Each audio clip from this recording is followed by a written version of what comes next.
Halo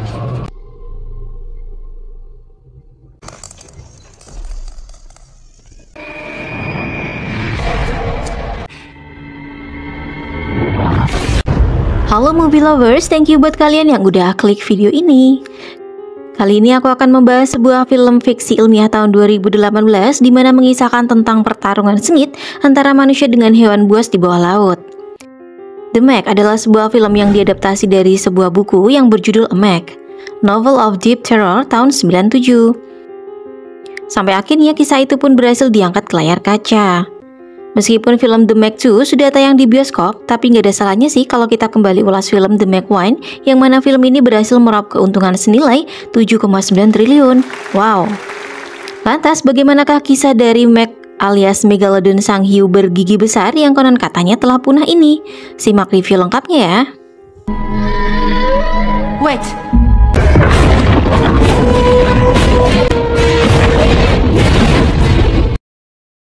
Kisah diawali dengan pertemuan seorang miliarder bernama Jack Morris ke pusat penelitian bawah air bernama Manawan.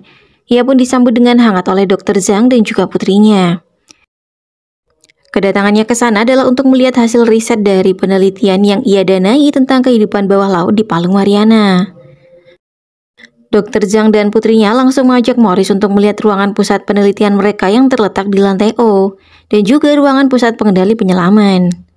Morris juga diperkenalkan oleh orang-orang handal yang bekerja di balik layar. Salah satunya adalah Lori yang merupakan seorang pilot kapal selam yang kala itu tengah melakukan misi penyelaman ke Palung Mariana. Lori sendiri diketahui merupakan mantan anggota dari tim penyelamat ikan paus dan berpengalaman selama kurang lebih 10 tahun. Palung Mariana sendiri dikenal sebagai palung terdalam dari bumi yang mana menurut Dr. Zhang kemungkinan ada dunia baru di balik lapisan yang menutupi palung tersebut.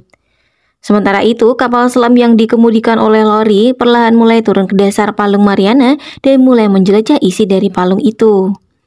Misi pun terus berjalan dengan baik hingga mereka juga berhasil meluncurkan robot penjelajah. Mereka pun makin berambisi untuk bisa menemukan spesies baru dalam dunia sains.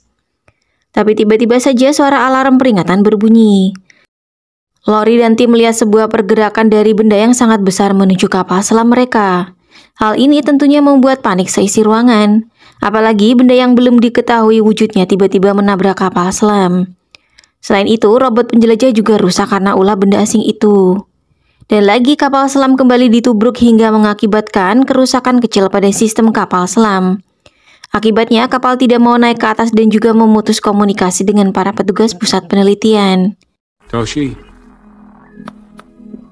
Dr. Zhang dan semua staf kemudian berkumpul untuk mendiskusikan upaya penyelamatan terhadap 3 awak kapal mereka yang terjebak di dasar palung. Menurut dokter, mereka memiliki waktu 18 jam untuk bisa bertahan.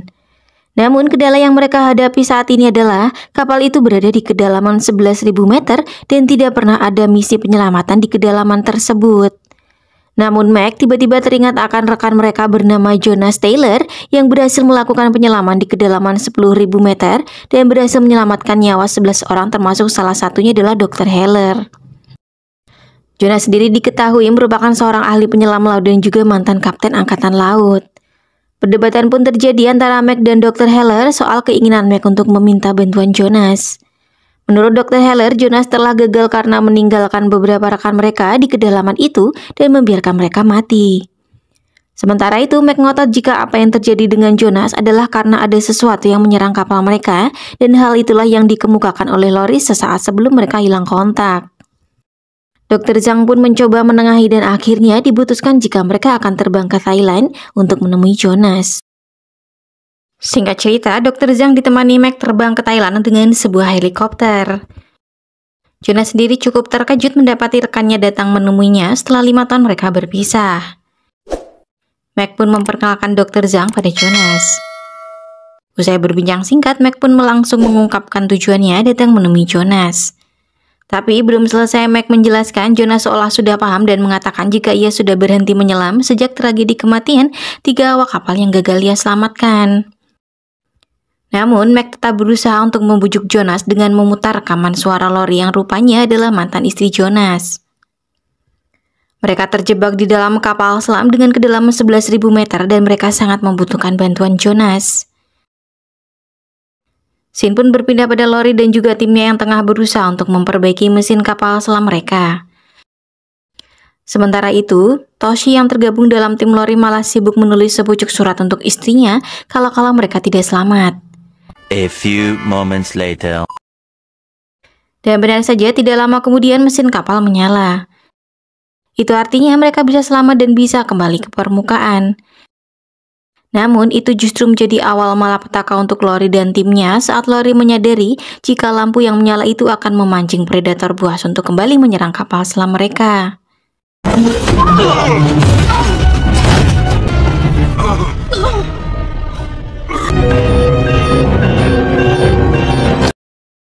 Shin pun berpindah pada ruang pengendali kapal selam di mana mereka melaporkan jika waktu yang tersisa tinggal 2 jam untuk para kru bisa bertahan hidup. Suyin yang adalah anak Dr. Zhang mengatakan jika ia akan pergi untuk menyelamatkan Lori dan 2 kru lain. Meskipun sudah dicegah, tapi rupanya Suyin tetap nekat pergi. Suyin, be advised, evolution is now on. Tidak berselang lama, helikopter Dr. Zhang tiba di Manawan. Tentunya mereka berhasil membujuk Jonas untuk ikut dalam misi penyelamatan tersebut. Turun dari helikopter, Dr. Zhang langsung dikabari perihal Suyin yang baru saja nekat menyelamatkan Lori CS sendirian. Mendengar hal itu, Jonas bergegas menyelam ke dasar laut untuk menyelamatkan Suyin beserta tim yang lain. Dengan berada di bawah monitor para petugas, penyelaman Jonas pun kembali dimulai. Suyin yang berhasil menemukan kapal selam rekannya bersiap untuk melakukan aksi penyelamatan. Tapi siapa sangka makhluk buas tiba-tiba saja menyerangnya hingga membuat kapal selam terbalik.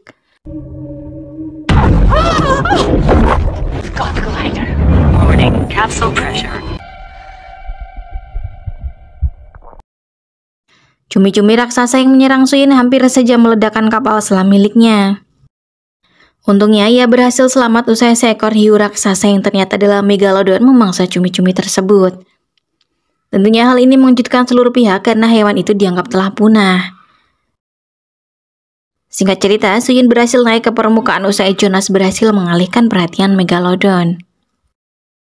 Berhasilnya dalam misi penyelamatan Suyin, Jonas masih harus menyelesaikan PR besarnya yaitu menyelamatkan kapal selam lain yang tidak bisa naik ke permukaan.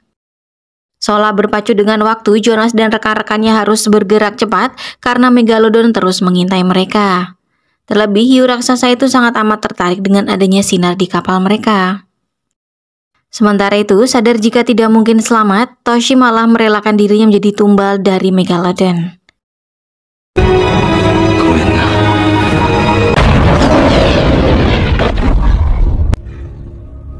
Jonas coming.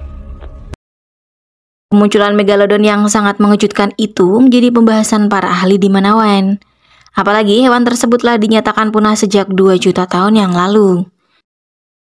Perdebatan antara tim peneliti dan juga Mori selaku donatur dari penelitian tersebut seolah belum menemukan titik temu.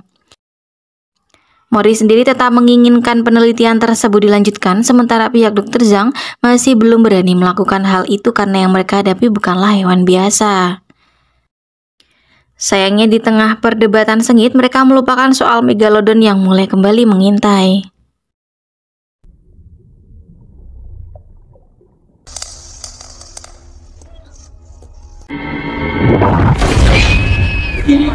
My daughter. It's watching us. Where's the mom?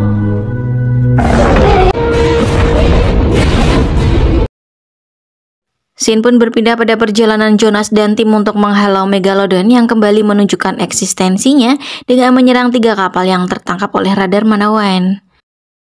Setibanya di sana, mereka mendapati puing-puing kapal yang hancur berserakan di atas laut. These sharks have no fins. They were killed by Demi menghadapi Megalodon, Jonas memberanikan dirinya terjun ke laut untuk memasang GPS pada ikan raksasa tersebut agar mereka mengetahui pergerakan ikan itu.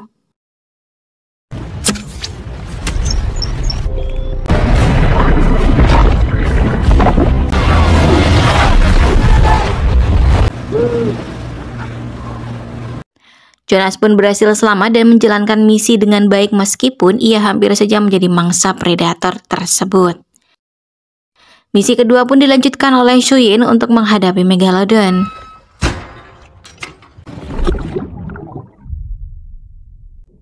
Everything okay up there?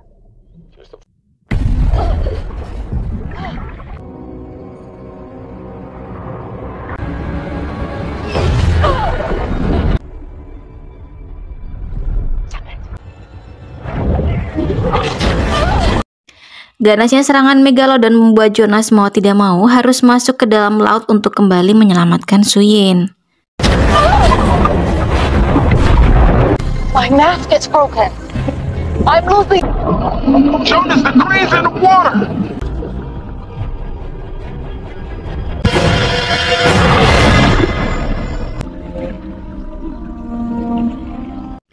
Singkat cerita, Dr. Zhang dan tim merasa bahagia mereka berhasil memusnahkan monster raksasa yang telah memakan banyak korban.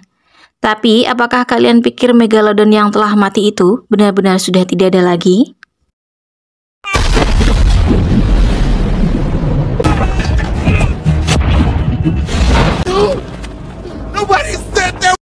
Mereka pikir Megalodon telah berhasil dibinasakan. Tapi ternyata Megalodon yang ukurannya 2 kali lebih besar memberikan mereka kejutan yang luar biasa. Alhasil satu persatu dari mereka mulai berhamburan dan menjadi mangsa sang predator. Be a good person, Jonas. Wait, what?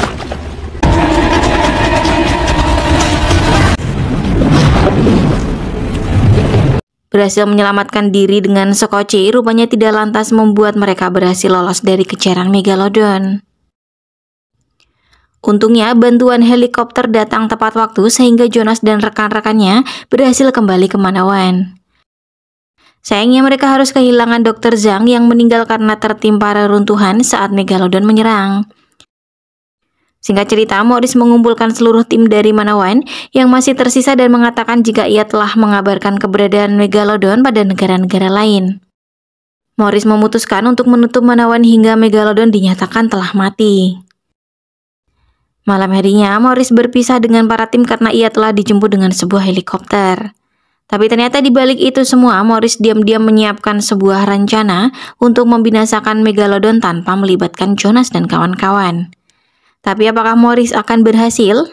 We have a visual on the target. Stop the boat.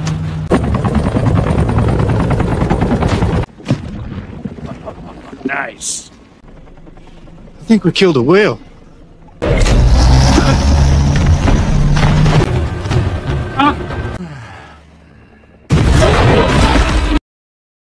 Keesokan paginya, Jonas dan rekan-rekan akhirnya menyadari jika Morris telah membohongi mereka. Informasi tentang Megalodon yang kata Morris telah ia sampaikan ke negara tetangga tidak pernah ada.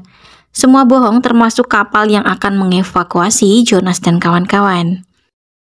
Mereka akhirnya sepakat untuk memburu Megalodon dan membinasakannya.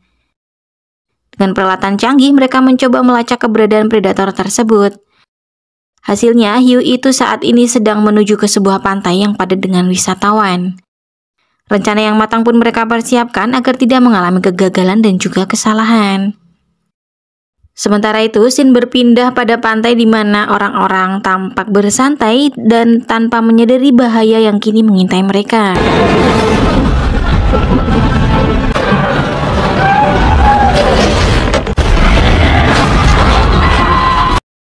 Sementara itu, Jonas dan kawan-kawan berhasil memancing sang predator dengan umpan suara paus putih yang mana seolah-olah ikan tersebut sedang berkumpul. Tapi, apakah umpan itu betul-betul berhasil? Can't make the shot, it's too close to the ship. Jonas, it's on.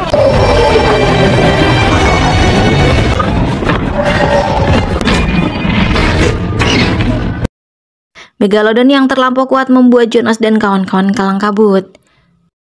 Sementara itu, kapal mereka telah hancur karena ulah helikopter yang bertabrakan.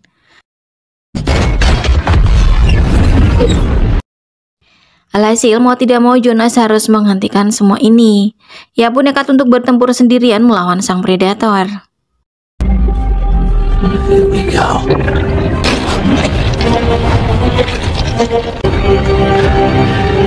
Come on, come on, come on.